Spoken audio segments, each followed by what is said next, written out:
Some things just don't go well together, like custard and pizza, or medium-sized clothes and Americans, or BBC Parliament and rubbing one out.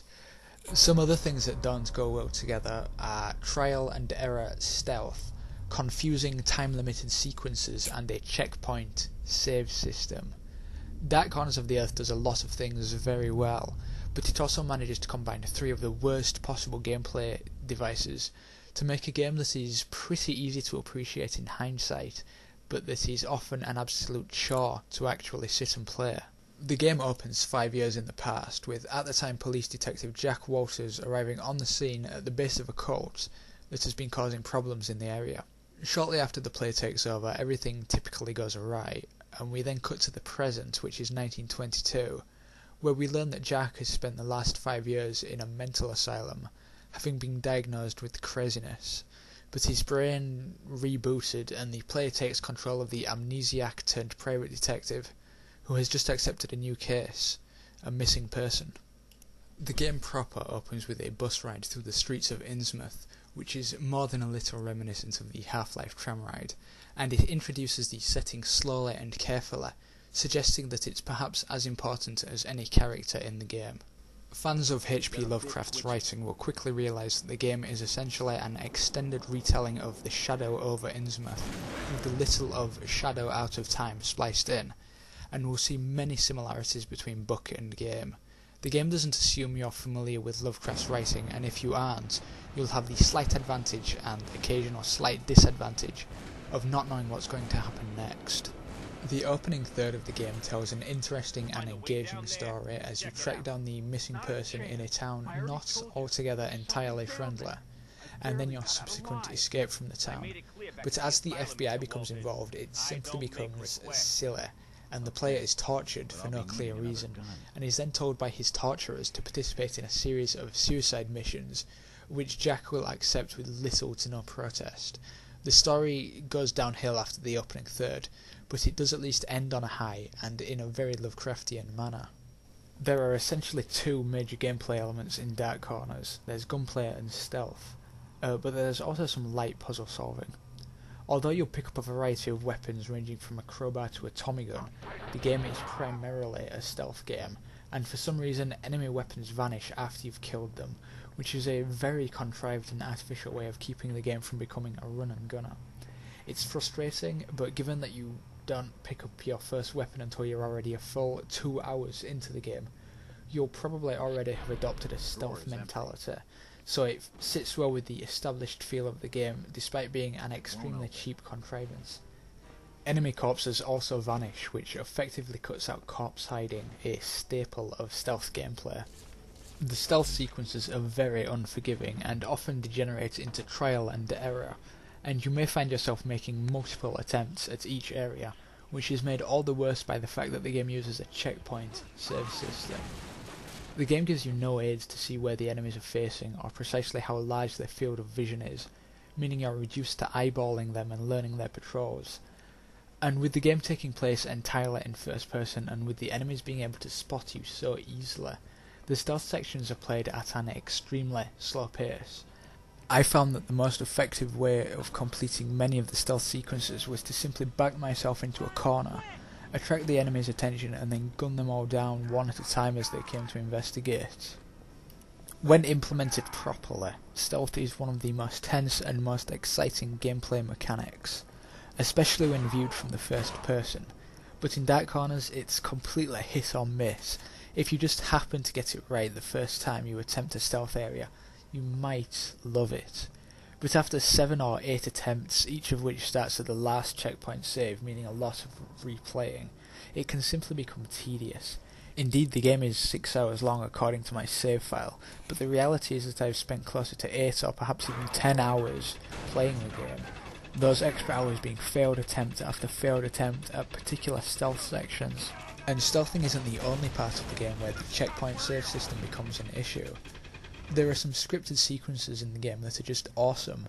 The escape from the hotel and the escape from the Shoggoth in particular are two moments you won't forget very quickly.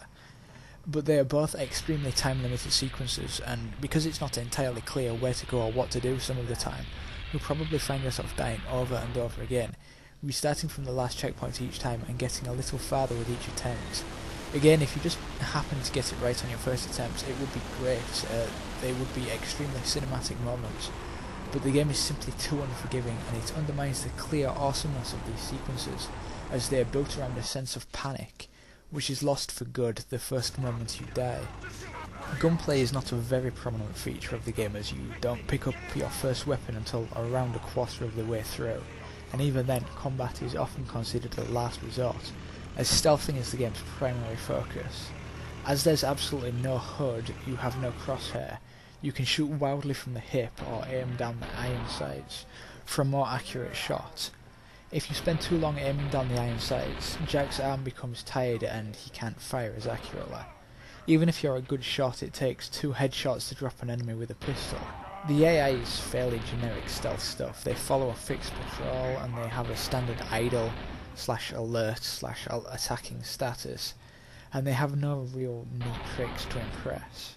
While the enemies are not very accurate, meaning you can go on suicide runs through groups to get to a safe hiding spot from which to shoot at them, you will certainly take hits if you engage in any open firefights.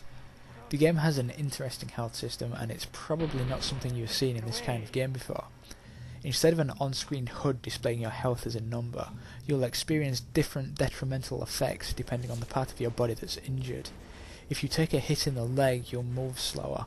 If your arm is hit, you won't be as accurate, or you might lose blood from a gash that can eventually result in death. These wounds need to be treated, and quickly. Rather than running over health packs to heal up, you carry around a medical kit that contains a number of components, each of which heals a different kind of injury. You'll want to use a splint on a broken bone, while a bandage would be better for a small flesh wound. You select the wounds you want to heal through your inventory, but you have to be cautious when healing, as you have to kneel down and open your medical box to administer the treatment, which takes a few seconds.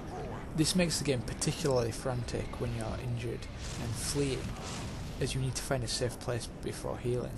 Lovecraft's writing is known for being very primal and horrific, and Dark Corners does a fairly good job of depicting that.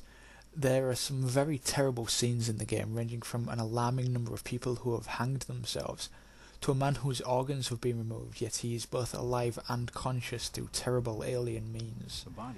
And as Jack's psyche is as fragile as anyone else's, you'll have to deal with his mental health as well as his physical health as he faces these horrors. And this is one of the cooler parts of the game. Whether it's stumbling across a mangled animal carcass, or a mass grave, or simply being shot at, Jack's mental state becomes increasingly imbalanced as he becomes more stressed. As Jack's sanity starts to slip, his vision becomes blurred, he'll start hearing voices in his head, and he may start firing off rounds at random. If Jack completely loses it, he'll kill himself. While this is a very cool concept on paper, it doesn't work too well in practice, as Jack's mental state seems to exist in a bubble.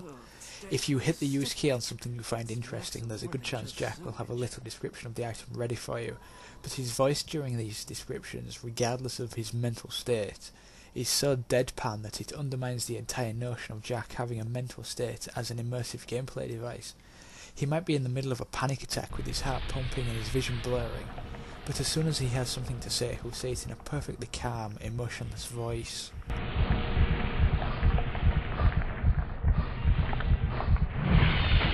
This looks like a reasonable hiding place. It won't open. Considering the game was not ported to the PC until 2006, the visuals are extremely dated, but they are more than sufficient, and some of the visual effects used like blur are actually pretty great.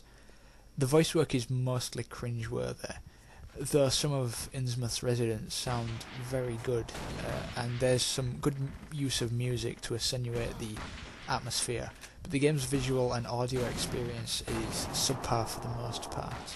There is excellence in Dark Corners, and those with extreme patience will find the game unique, atmospheric, and occasionally rewarding. But the game's use of gameplay concepts that don't work well together, the poor voice acting, and the increasingly incoherent and ridiculous story make Dark Corners an often painful experience that most people would do well to skip.